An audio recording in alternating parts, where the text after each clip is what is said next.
Meditation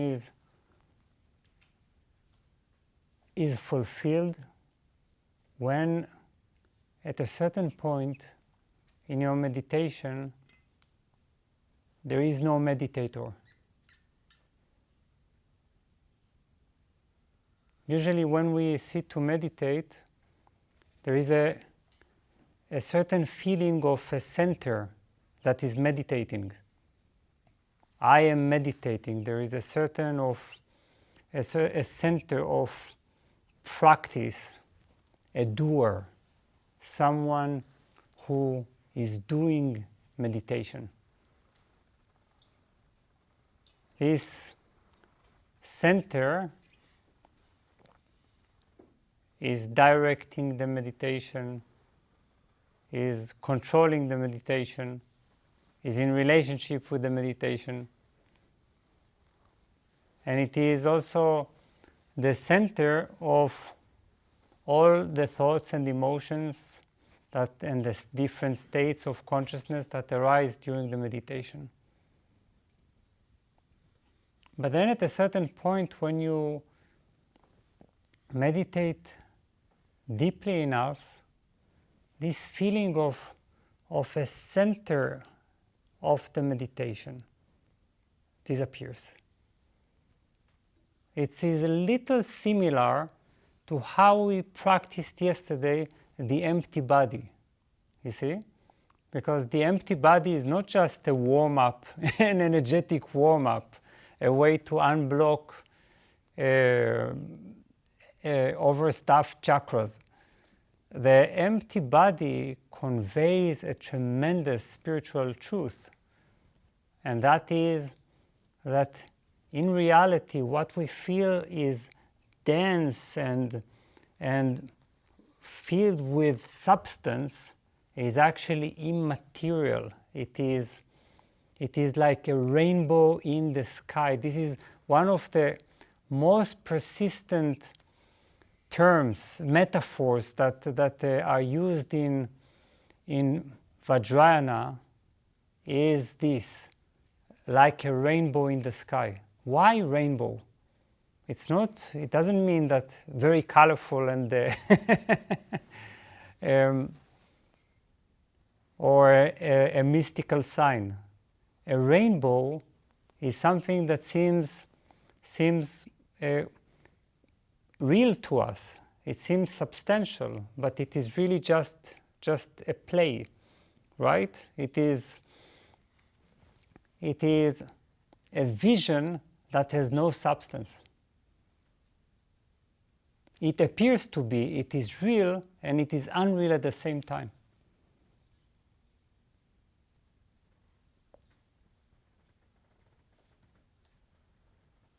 So, when we sit for meditation, we sit with this sense of density and the feeling that we are full of substance.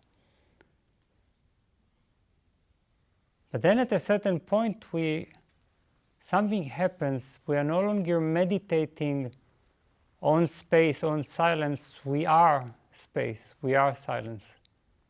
It is just space sitting, meditating.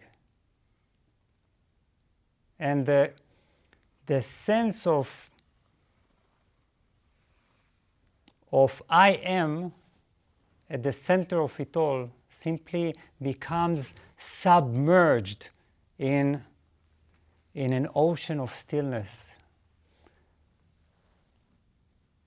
And when this happens, when this takes place, you can meditate for eternity. You see? Because there is no edge. There is no intention, there is no purpose, there is no direction, there is no goal. There is absolute effortlessness. And when there is absolute effortlessness, why would you need something to stop, you see? We need something to stop when we are investing some energy and it becomes tiresome. It is work. I'm meditating for 1 hour. That's work. But suppose there is no meditator. Who is rushing and where to, you see? It's just open. It's openness itself. And this is when meditation becomes a pure love affair, but without lover and beloved. It is just an unfolding, ever-opening reality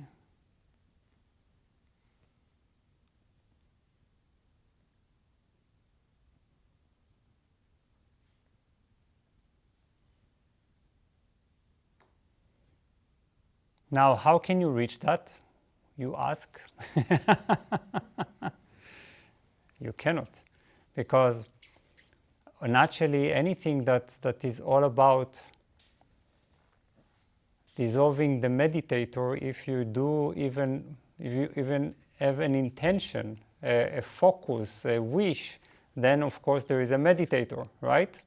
We are reinforcing the meditator by trying to reach a certain state.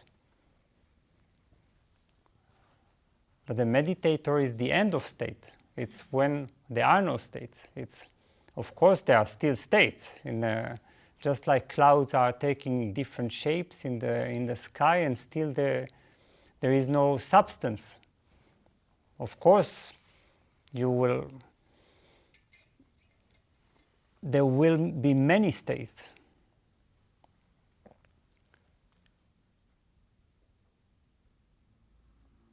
But if I'm at least entering the meditation with this kind of guidance, inner guidance, that of being utterly effortless without any direction, without any control, then this kind of